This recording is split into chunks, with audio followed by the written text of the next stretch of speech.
Do do do do do do do do do do. It's political season, guys.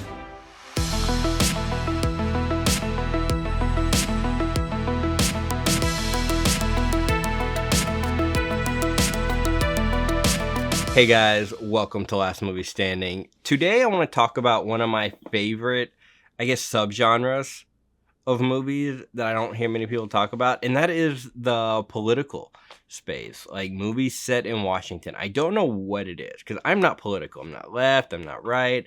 I'm not really anything. I'm just kind of neutral, And I really just don't care that much, to be honest. I'm one of those people, and I really don't understand politics.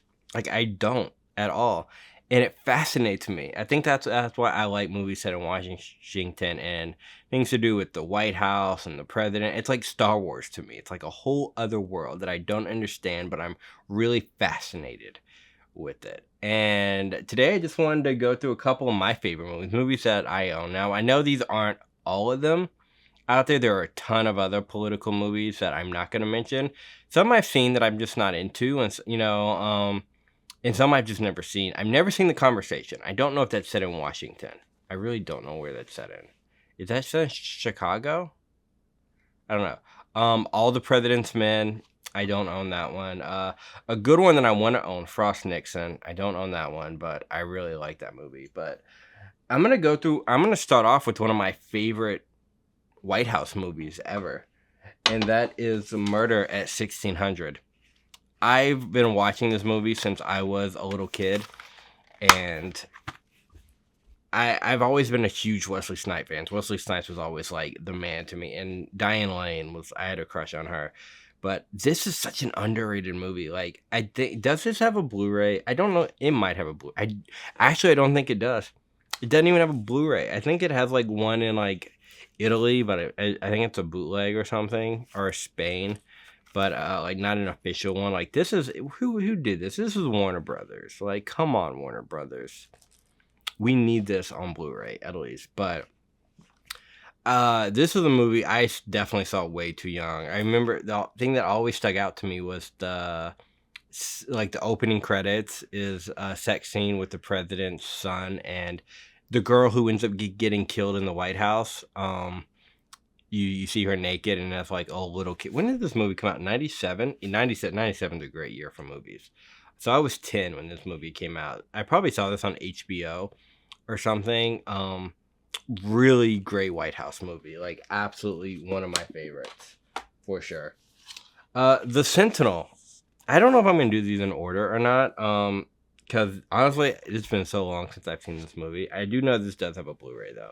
The Sentinel, Michael Douglas, Kiefer Sutherland, Eva Longoria, Kate. Is it Kate? Kim Basinger. I don't know why I said Kate. Kim Basinger, Christopher Beck. This is a really good, Secret Service agent gets framed for something, and he has to kind of prove his innocence. It's been so long since I've seen this movie. I don't know if was attempted for killing the president. I know he's marked as a traitor, and he's kind of the head of the Secret Service, and it's really good. I just remember liking it, but I have not seen it in a while. I need to revisit this. I may watch this actually tonight because it's been so long. But it is a Fox movie, and Fox, you can't go wrong with Fox. When did this movie come out? 2006. I remember seeing this in theaters. I just graduated high school. One of the most popular ones, I think everybody knows, Air Force One. I need to get this on 4K. Be completely honest, I'm not a fan of that cartoon artwork thing that they did for it, but this is iconic. Get off my plane. Gary Oldman plays the villain, a Russian villain. He's really good in this. Air Force One is one of Harrison Ford's most iconic roles, I think. The only thing that's really bad about this movie, it has not aged very well. I don't even think it was aged when it came out, was the plane crash scene at the very end. That in 4K, I'm sure looks really bad, but it looks bad on DVD. But this is a great movie. Who plays the wife? I always thought the wife was cute. I couldn't remember. Glenn Close, though. Glenn Close, who plays the vice president.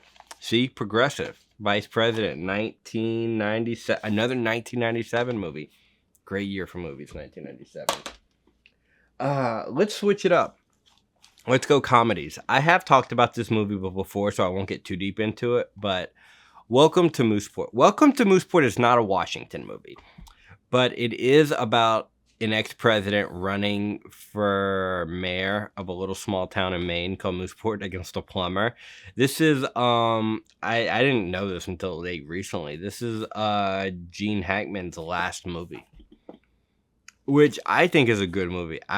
This is a huge is it guilty pleasure, because I don't want to say it's bad. It's a movie that I don't even really like Ray Romano that much, but I like him in this movie. I never really got into Everybody Loves Raymond, but Welcome to Mooseport, great movie. I actually just updated this. I had the full screen version, and I had to go get the widescreen version because it's not available on Blu-ray anywhere. 20th Century Fox. We'll probably never get this on Blu-ray. What year did this come out? 2003. One of the funniest movies I've ever seen. Probably my favorite Will Ferrell movie, The Campaign. This movie, again, not Washington, but I think it's set in South Carolina or North Carolina, one of the Carolinas. These two candidates running for senator. It is so funny. Like, literally, this is one of the funniest movies I've ever seen. What's that scene? You get my son to call you dad, I will fuck your wife. That whole, oh my god, it's so funny. That Gal Kanowski is one of my favorite roles. And then Brian Cox. I think Brian Cox strives when it comes to comedies. Brian Cox, most famous right now for Succession, very serious show, which I have not seen. But was it Super Troopers? He was great in this. He plays Zach's dad in this movie. It's so funny. I'm gonna put these two together. Olympus Has Fallen and London Has Fallen. I do not own Angel Has Fallen because I remember seeing that in theaters and absolutely hating it. Like, I never want to watch that movie again. Like, the whole movie was shot in close-ups. I'm like, what is this? Like, I don't like it. London Has Fallen is the sequel. It's just like a good B action. Like, this is very much like, it came to theaters, but it's very much like a straight to DVD style like action movie. It's just okay. Olympus Has Fallen. I really like Olympus Has Fallen. I think this came out, and what was its twin film, White House Down, with Channing Tatum and Jimmy Fox. Definitely put this above that. Some of the CGI is a little questionable. But I love the fact, so they shot this whole movie in Shreveport, Louisiana, which is like just a few hours away from here. I've shot a couple things in Shreveport. It is, I love that they just shot in this little small Louisiana town, not even New Orleans, like this little small town, and made it look like Washington. The visual effects in this really are like incredible, but there are a few that are a little bit questionable. Love this movie. It's so good. London's just okay. I need to get these updated, but Angel, I'm not a fan of Angel. Like, I'm sorry. Like, maybe one day I'll rewatch it, but I don't know. Enemy of the State. Top tier Tony Scott movie. This is one of the best Tony Scott movies. Gene Hackman, Will Smith, Regina King is in this. Jason Lee has a very small role in it. Jack Black. The cast in this, not Christopher Lee, John Voight. Then this, Jamie Kennedy, James Caan. I'm just naming everybody. It's an amazing cast, and this is so good. So good. Very much like The Conversation. Again, I said I've never seen The Conversation, but very much like I feel like could be a worthy successor, especially with Gene Hackman's character being a spy. Top Tony Scott movie for me. Basically, Will Smith is a lawyer who they're the political candidate or a senator. They're the senator who gets killed at the beginning of the movie, and Jason Lee films it accidentally, so they're trying to get the tape, and he bumps into Will Smith. Will Smith has the tape, but doesn't know he has the tape. One of the best shootouts in a movie ever, the scene at the end, when he's like, "You make the tape?" And they go under the tape. Oh, man, it's such a good firefight. It's so good. Tom, what's his name? Rest in peace. Tom Sizemore? Is that who it is? So good in this movie. So good. I love Enemy of the State. Fair Game. I just talked about another Fair Game in another video when I said there was like 3 Fair Game movies. This is the latest one. Fair Game from 2010. Yeah, 2010. Naomi Watts, Sean Penn. This is a pretty good political thriller. She works for I think she works for the CIA. It's been a minute since I've seen the movie, so I'm gonna try to remember much about it. I don't know if she's a whistleblower or she's mistaken identity. I don't know, but basically CIA is after her in this movie, and her husband works for the paper or the Post and is trying to help her. Really good movie. Who directed this? Doug Liman. Okay, it's Doug Liman. So it's from the guy who did the Bourne Identities. Really good. I need to revisit that because, like I said, I'm having brain farts of what it's about. I just remember liking it. Dave. Dave is one of the most underrated Ivan Reitman movies ever. Now, I will say I did just discover this a few years ago. Kevin Kline, Sigourney Weaver. Such a good movie. This is basically the president. I can't remember. Does the president die or does the president is incapacitated? I don't remember the specifics. And they have to find basically a lookalike. And they find this imitator in Washington. Nobody ever noticed. Oh, this guy looks like. It's one of those things you just got to suspend disbelief, essentially. Basically, a guy comes in as a plant for the president who's a lookalike, completely different personality. The real president's a dick, and this guy's a teacher, very well liked, but nobody's put together. He looks just like the president. So he's playing the president the whole movie, and then even trying to convince Sigourney Weaver of it, who was playing his wife, and they end up falling in love. And then at the very end, he's running for president the next year. I'm like, you don't realize you have to suspend disbelief. It's one of those movies, but it's really good. If you like Ghostbusters, if you like Stripes, anything Ivan Reitman, Kindergarten Cop, check out Dave. I think this is a very underrated movie, and it does have a Blu-ray. I just haven't got it yet. Charlie Wilson's War. This movie is so good. It's so good. This is the first time I think I saw Emily Blunt as sexy as hell. So Emily Blunt, this came out after Devil Wears Prada. What year did this come out? This came out 2007. I think Prada was 2005 or 6 or something. So this was right after that. There's a scene where she's walking down the stairs to You're My Angel and nothing but a t-shirt on. Oh my God. I could just watch that scene on replay. Tom Hanks, Julia Roberts, Philip Seymour Hoffman, so good. Basically, he's Tom Hanks is playing a senator, another senator from the South, North Carolina, one of these southern states, North Carolina, South Carolina. I can't remember. He's a congressman, and he's got this affair with this really rich woman called I don't know her name, called played by Julia Roberts. And Philip Seymour Hoffman works for the CIA. And they're trying to get something in the Middle East done. I'm not selling this movie well. I don't know why. It's been a minute since I've seen it. I love this movie. It's directed by Mike Nichols, who also did what else did Mike Nichols do? Did he do The Graduate?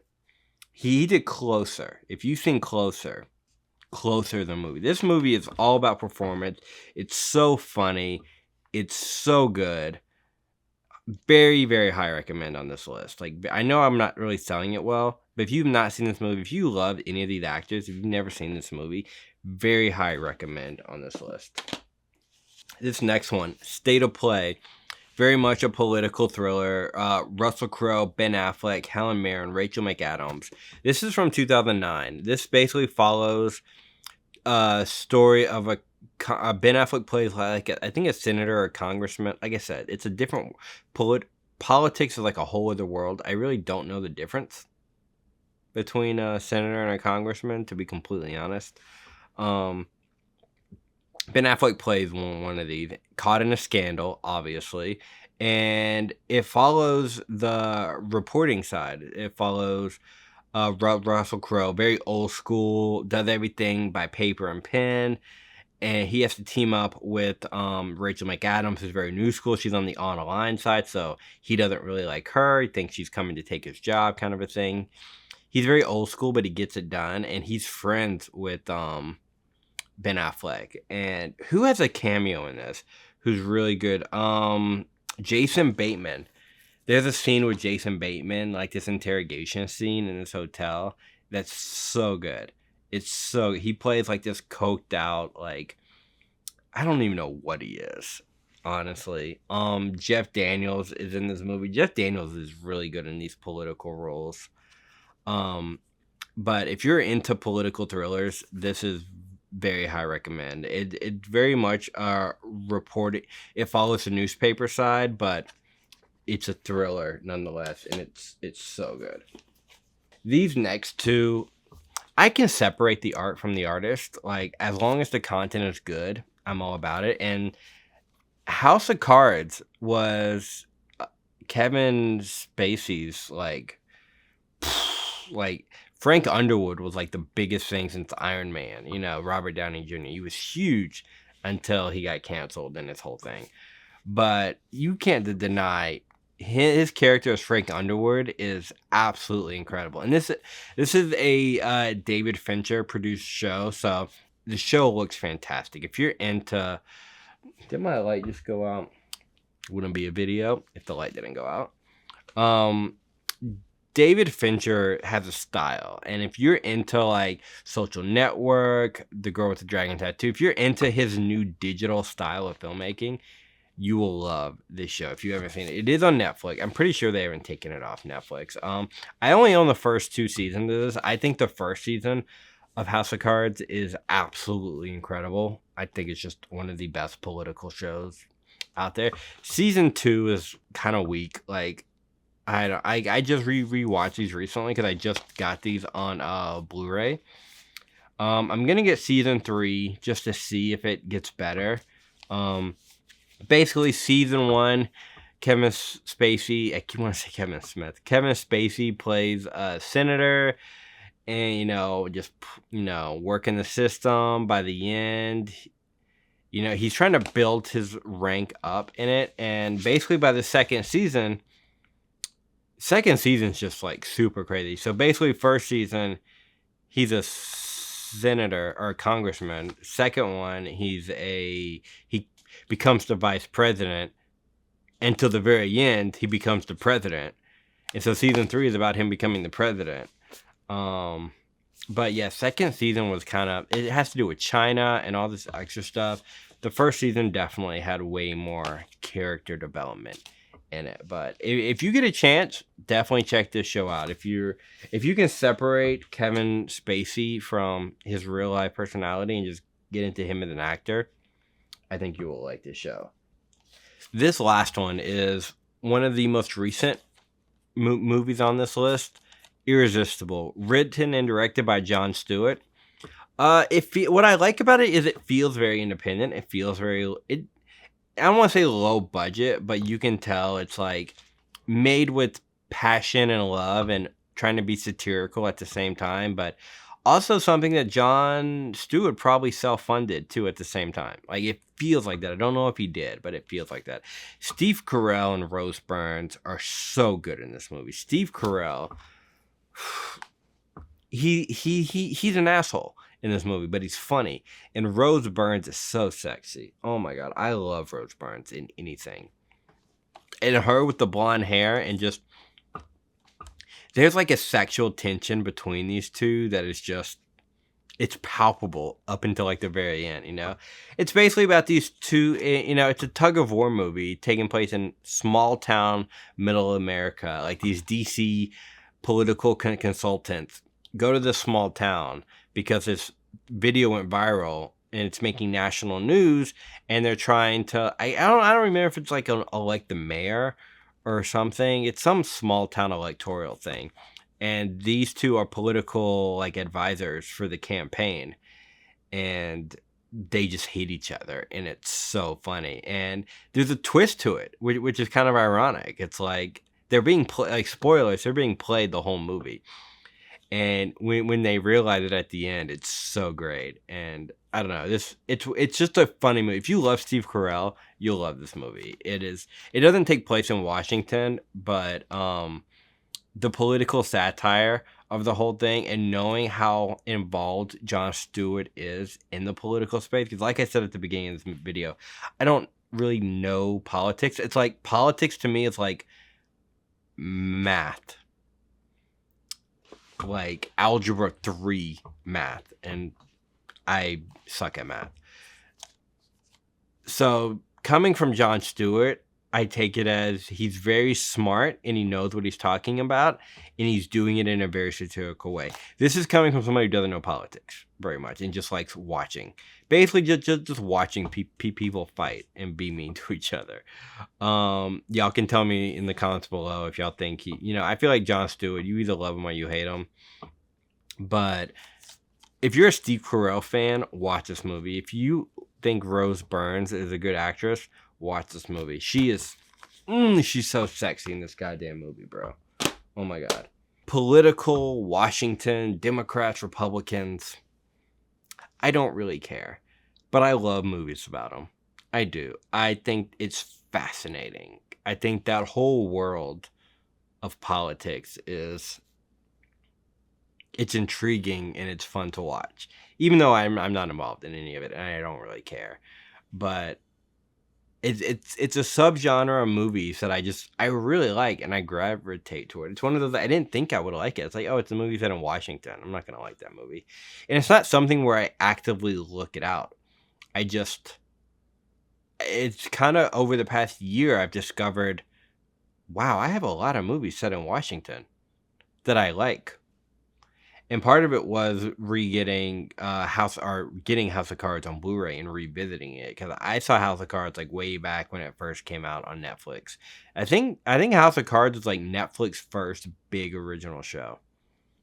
I think was it that or yeah, I think it was that. It was that or Orange Is the New Black, but I think House of Cards was first.